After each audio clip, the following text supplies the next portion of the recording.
Hello dear students, welcome back to our channel. आज की इस वीडियो में हम सॉल्व करेंगे अपना सेक्शन बी प्रैक्टिस पेपर का। ओके, सेक्शन ए इसका सॉल्व किया गया है। इसका लिंक आपको डिस्क्रिप्शन में दे दिया जाएगा।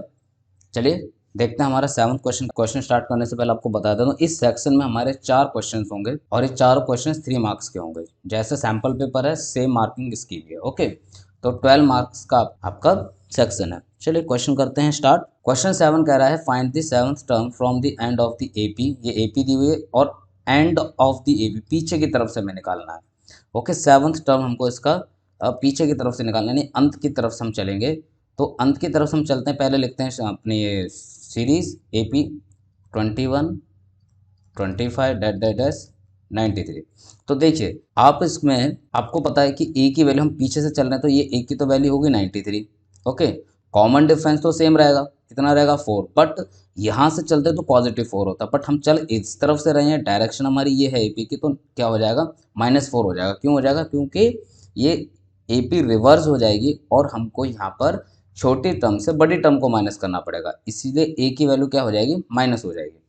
अब हम यूज करेंगे यूजिंग फॉर्मूला। कौन सा फॉर्मूला यूज करेंगे? nth टर्म वाला। A n equals to a plus n-1 d. तो ए एन मीन्स A7 हमको निकालना है, क्या हो जाएगा a प्लस 60d, और a कितना है 93 plus 6 multiplied by -4, 93 minus 24, answer हमारा आ जाएगा कितना 69। सो सेवंथ टर्म हो गई हमारी कितनी 69 हो गई। ओके, नेक्स्ट हमारा क्वेश्चन है 8th क्वेश्चन। बिल्कुल सैम्पल पेपर की तरह है, वहाँ पे भी फ्रीक्वेंसी एक मिसिंग थी, यहाँ पर भी फ्रीक्वेंसी एक मिसिंग है। फिर भी हम क्वेश्चन को पढ़ लेते हैं। मीडियन वेट दिया हुआ है in cases of the employees of an office in an office is found to be 82, यानी मीडियन आपको दे दिया। क्या दे दिया हमको भैया? हमको दे दिया है मीडियन, कितना है 82। फाइंड द मिसिंग फ्रीक्वेंसी, हमको क्या करना है, जो फ्रीक्वेंसी मिस है यानी ये जो जेड की वैल्यू है हमको उसको निकालनी है। ओके, तो आंसर हमारे पास दिया हुआ है यानी मीडियन दिया हुआ है, तो हमको क्या जरूरत पड़ेगी, हमको जरूरत पड़ती है मीडियन क्लास की। और मीडियन क्लास कौन सी होती है?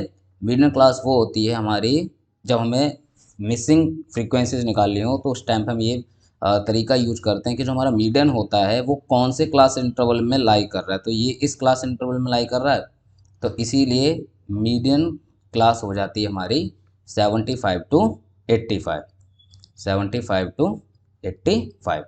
अब हमको यहाँ पर सी एफ की रिक्वायरमेंट होती है, तो सी एफ कैसे निकालते हैं आप सबको पता है। अब हम 12 को 7 में ऐड कर देंगे, कितना हो जाएगा 19। फिर इसको इसमें ऐड कर देंगे, कितना हो जाएगा 36। फिर जेड को इसमें ऐड कर देंगे, कितना हो जाएगा 36 प्लस जेड। फिर 32 को इसमें ऐड कर देंगे, कितना हो जाएगा 68 प्लस जेड। फिर 68 को 6 में ऐड करेंगे, कितना हो जाएगा 74 प्लस जेड, और इसको इसमें ऐड कर देंगे, हो जाएगा 84 प्लस जेड। और यही हमारा जो लास्ट सी एफ होता है ये बराबर किसके होता है, सम ऑफ ऑल फ्रीक्वेंसीज के, है ना, क्योंकि हम ये यहाँ पे फ्रीक्वेंसी का सम ही तो कर रहे हैं। वो भी कितना हो जाता है 84 प्लस जेड हो जाता है। ओके, अब देखिए अब यहाँ से हम वैल्यूज लेंगे। एल की वैल्यू क्या होगी हमारे पास 75, एच की वैल्यू क्या होगी हमारे पास 10। एच क्या होता है, क्लास एंड इंटरवल के बीच का साइज। ओके, अब सी एफ कौन सी होती है? देखिए सी एफ जो हमारी मीडियन क्लास होती है उससे प्रीसीडिंग यानी उससे पहले वाली जो सी एफ होगी वो हमारी, उससे पहले वाली जो वैल्यू होती है सी एफ में वही हमारी कंसिडर की जाएगी एज अ सी एफ। और फ्रीक्वेंसी तो वही होती है मीडियन क्लास की फ्रीक्वेंसी, तो मीडियन क्लास की फ्रीक्वेंसी यहाँ पे हमको जेड दी हुई है। ओके, ये सब चीज़ें हमको दे रखी हैं। अब हम कहते हैं अपना फॉर्मूला। फॉर्मूला क्या होता है मीडियन का? Median equals to l plus n/2 minus करेंगे हम सी एफ को अपॉन में कितना फ्रीक्वेंसी, और मल्टीप्लाई कर देते हैं हम क्लास साइज से। क्लास के साइज से हमने मल्टीप्लाई कर दिया। अब हम वैल्यू डाल देते हैं। मीडियन की वैल्यू दी हुई है 82, मीडियन की वैल्यू कितनी दी हुई है 82, और एल कितना हमारे पास 75 प्लस एन की वैल्यू कितनी हो गई 84, ओके, मैं इसको थोड़ा नीचे लिख देता हूँ।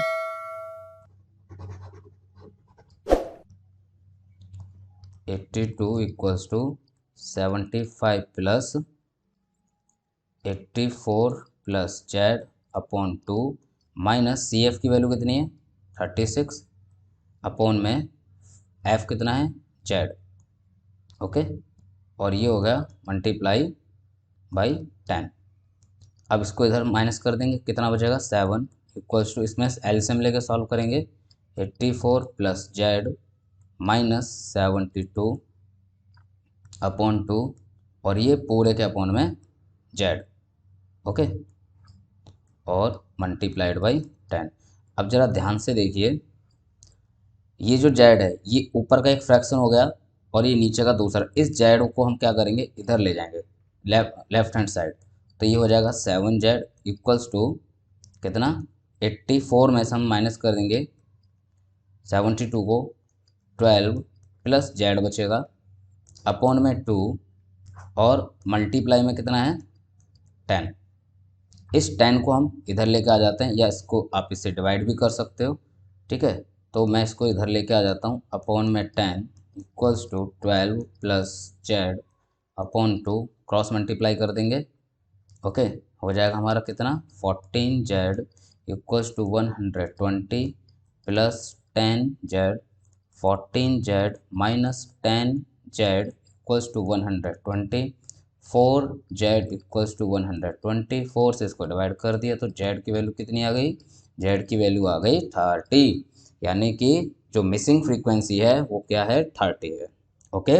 नेक्स्ट क्वेश्चन हमारा है 9th क्वेश्चन जो कि कंस्ट्रक्शन का है, रचना का है। इसमें हमसे कह रहा है कि एक लाइन सेगमेंट खींचने, एक रेखाखंड खींचनी है हमको 7.6 सेंटीमीटर और उसको 3:2 में हमें डिवाइड करना है इंटरनली, ठीक है, आंतरिक अनुपात, ठीक है।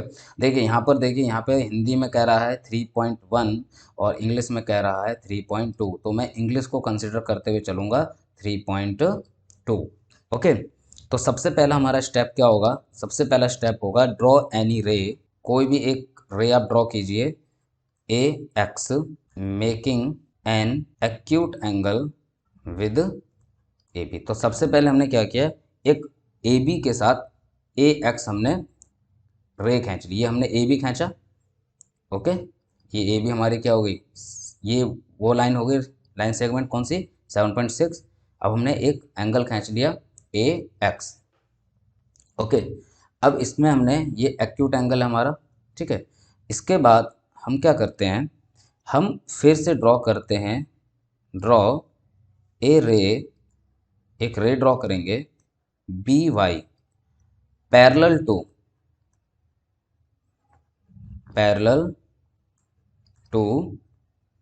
ए एक्स के पैरेलल ड्रॉ करेंगे, ठीक है, by making angle a b y equal to angle b a x. हम इस तरीके से एक पैरेलल लाइन ड्रॉ करेंगे बी वाई रे, जो कि हमारे ये जो एंगल हैं ये दोनों क्या होंगे, सेम होंगे, यानी ये वाले जो एंगल हैं ये एंगल बिल्कुल सेम होने चाहिए, ठीक है। फिर हम आ जाते हैं अपने थर्ड स्टेप पे, हम लोकेट करेंगे पॉइंट्स को, लोकेट द पॉइंट्स, कौन कौन से पॉइंट्स हैं देखिए, A1 A2 A1 A2 A3, क्योंकि m की वैल्यू हमको कितनी दी हुई है 3 दी हुई है, ये हमारे पास m की वैल्यू है और ये हमारे पास n की वैल्यू है, ओके। m की वैल्यू 3 दी हुई है, किस पे हम इसको लोकेट करेंगे ए एक्स पे, एंड B1 और B2 जो कि n की वैल्यू कितनी 2 दी हुई है, इसको हम लोकेट करेंगे किस पे बी वाई पर, ये हमने लोकेट कर दिया। इसके बाद ये हमने लोकेट किया, पहले क्या लोकेट किया देखो A1 A2 A3, ये हमने लोकेट कर दिया A1 A2 और A3, फिर हमने लोकेट किया B1 और B2 किस पे बी वाई पे, ओके। अब हम फोर्थ स्टेप में क्या करते हैं, फोर्थ स्टेप में हम ज्वाइन करेंगे, किसको ज्वाइन करेंगे देखिए, ये यहाँ पर आपको बहुत ध्यान से सोचना है, हम ज्वाइन करेंगे यहाँ पर A3 को किससे B2 से, यानी ये जो A3 है, ये जो पॉइंट है ये B2 से ज्वाइन होगा। तो ये हमने ज्वाइन कर दिया। अब इसको ज्वाइन करने के बाद अब ये करता है intersect, late join A3 B2, और ये जो लाइन है ये इंटरसेक्ट कर रही है किस पर, intersecting line segment, intersecting line segment AB at C। ये यहाँ पर C पर इसको क्या कर रही है, इंटरसेक्ट कर रही है, यानी प्रतिच्छेद कर रही है। ठीक है, यहाँ तक हो गया हमारा कंस्ट्रक्शन। अब ये कंस्ट्रक्शन हुआ हमारा पूरा। तो अब यहाँ पर आप देखोगे तो हमारे पास जो AC लाइन है, अब जो ये AC का जो रेशियो है BC के साथ, वो हो जाएगा हमारा 3:2। वो कितना हो जाएगा, 3:2 हो जाएगा। बट ये दो पार्ट्स को मेजर भी करवा रहा है हमसे। ओके, तो टोटल लेंथ कितनी है, टोटल लेंथ कितनी है, 7.6 सेंटीमीटर। अब ये AC कितना हो जाएगा, AC हो जाएगा 3/5। टोटल पार्ट्स कितने हैं, 5 इंटू AB, AB कितना है 7.6। और इसी तरीके से BC कितना हो जाएगा हमारा 2/5 इंटू 7.6। इनको हम कैलकुलेट करते हैं, 5 से इसको डिवाइड करेंगे, 5 1 जा 5, यहाँ 2 बचेगा, 0.55 जा 25 और 5 2 जा 10। इस ऐसे ही इसको डिवाइड करेंगे हो जाएगा 1.52, ये भी हो जाएगा। अब 3 का इसमें मल्टीप्लाई करेंगे, 3 2 जा 6, 3 5 जा 15, कैरी 1, और ये हो गया हमारा कितना 4.56 सेंटीमीटर। और ये हो जाएगा हमारा 401 2.04 सेंटीमीटर। ओके, तो AC और AB की लेंथ हमारी आ गई इस तरीके से। तो यहाँ से लेंथ हमसे पूछ रहा था मेजर टू पार्ट्स, यानी इन दोनों टुकड़े के हमको मेजर बताने थे। ओके, ये A से C तक कितना हो गया 4.56, और ये यहाँ से यहाँ तक कितना हो गया 2.04 सेंटीमीटर। ओके, अब हम अपना नेक्स्ट क्वेश्चन की तरफ चलते हैं। 10th क्वेश्चन, ये हमको डायग्राम दिया हुआ है और एक क्वेश्चन है कि जो P पॉइंट है वो सेंटर से 13 सेंटीमीटर की दूरी पर है, और जो सर्कल का रेडियस है वो है 5 सेंटीमीटर। ओके, और हमसे वो पूछ रहा है कि ये जो क्वाड्रिलेटरल है हमारा PROQ, इसका एरिया क्या होगा। तो सबसे पहले एरिया निकालने से पहले हमें टेंजेंट की लेंथ पता होनी चाहिए। तो हम सबसे पहले टेंजेंट की लेंथ निकालते हैं। तो टेंजेंट की लेंथ कैसे निकालेंगे, in triangle PQO, triangle PQO में अगर आप देखें ये क्या हमारा राइट एंगल ट्राइंगल है, क्या है ये राइट एंगल ट्राइंगल। तो यहाँ पे हम पाइथागोरस थ्योरम को यूज करेंगे in triangle PQO using Pythagoras theorem.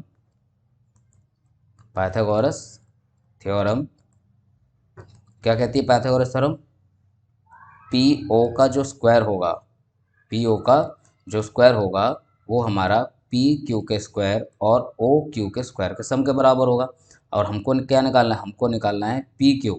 तो PQ इक्वल्स टू क्या हो जाएगा, PQ इक्वल्स टू होता है रूट में हमारा PO का स्क्वायर माइनस OQ का स्क्वायर। सो ये हो जाएगा हमारा 13 का स्क्वायर माइनस 5 का स्क्वायर। 13 कितना होता है हमारा 169 माइनस 25, ये हो जाता है 144 रूट में, और इसकी वैल्यू आ जाती है कितनी 12 सेंटीमीटर। यानी PQ की वैल्यू हमारी कितनी आ गई 12 सेंटीमीटर। ओके, इसको मैं डायरेक्ट भी कर सकता था, लेकिन मैंने एक एक स्टेप में आपको बताया कि पाइथागोरस थ्योरम कैसे अप्लाई की है। ओके, अब हम बात करते हैं, हमारे ये मिल गई। सो area of quadrilateral, area of quadrilateral क्या हो जाएगा, वो होगा इन दोनों ट्राइंगल्स के सम के बराबर, है ना। So area of quadrilateral equals to, कौन सा quadrilateral, PROQ will be equal to area of two right triangles. और कौन कौन से राइट ट्राइंगल्स हैं, दोनों इक्वल हैं तो मैं एक का ही लगा सकता हूँ, half into base into height. So 2 into half into base कितना है 5 इंटू हाइट कितनी निकल के आई, जो कि PQ के बराबर है 12 निकल के आई। इसको कैंसिल कर दीजिए, आ गया 60 सेंटीमीटर स्क्वायर। सो एरिया हमारा कितना आ गया पैरेलल उसका क्वाड्रिलेटरल का 60 सेंटीमीटर स्क्वायर। ओके, ये इसका और पार्ट है, 10th क्वेश्चन का और पार्ट हमारे पास यहाँ पे काम दिया हुआ है। यहाँ पे थ्योरम प्रूव करवा रहा है हमसे, ठीक है ना। ये थ्योरम हमारी 10.2 थ्योरम है और ये हमको इसकी प्रूव करवा रहा है। चलिए करते हैं। Prove that the length of the tangents drawn from the external point to a circle are equal, यानी जो टेंजेंट्स होते हैं हमारे ये क्या है, इक्वल है, यानी पी क्यू जो है पी आर के बराबर है। हमें ये प्रूव करना है। हमें to prove p q is equals to p q equals to p r, हमको ये प्रूव करना है, ठीक है। चलिए, इन ट्राइंगल कौन कौन से, p q o and o r p, दोनों ट्राइंगल में देखिए p o equals to p o, p o दोनों के लिए क्या है, कॉमन है, उभयनिष्ठ है, ठीक है। अब ओ क्यू बराबर किसके है, ओ आर के, क्यों, क्योंकि ये सर्कल की क्या है, त्रिज्याएं हो गई, रेडियाएं हो गई। अब angle o q p equals to angle o r p, क्यों, क्योंकि 90 डिग्रीज और 90 डिग्रीज क्यों, कैसे हैं, थ्योरम कौन सी, 10.1 के अकॉर्डिंग, ठीक है, ये तो पता है। अब दोनों ये हमारे पास एक साइड होगी, दूसरी साइड होगी, एक एंगल होगा, तो इसका मतलब ट्राइंगल पी क्यू ओ जो है कॉन्ग्रुएंस हो जाएगा ट्राइंगल ओ आर पी के। और इसी तरीके से जब ये हमारे पास एस एस ए क्राइटेरिया से प्रूव हो जाता है तो भैया जो हमारे पास पी क्यू है वो पी आर के बराबर हो जाती है by c p c t, congruent part of congruent triangle. Okay, तो ये हमारे क्वेश्चंस थे सेक्शन बी के। अब नेक्स्ट वीडियो में आपको क्वेश्चंस मिलेंगे सेक्शन सी के। सबसे ज़्यादा फोकस कीजिए एनसीईआरटी पे, क्योंकि एनसीईआरटी हमारे लिए सबसे पहली चॉइस होनी चाहिए। एनसीईआरटी के कंसेप्ट्स आपको अच्छे से क्लियर होने चाहिए, तभी हम ये सारे क्वेश्चन सॉल्व कर सकते हैं। प्रैक्टिस पेपर में भी और सैम्पल पेपर में भी हम लोगों को ज़्यादातर क्वेश्चन कम्प्लीटली एनसीईआरटी बेस्ड हैं और एनसीईआरटी से ही हैं। सो प्रैक्टिस कीजिए। Stay blessed, keep learning. Thank you very much.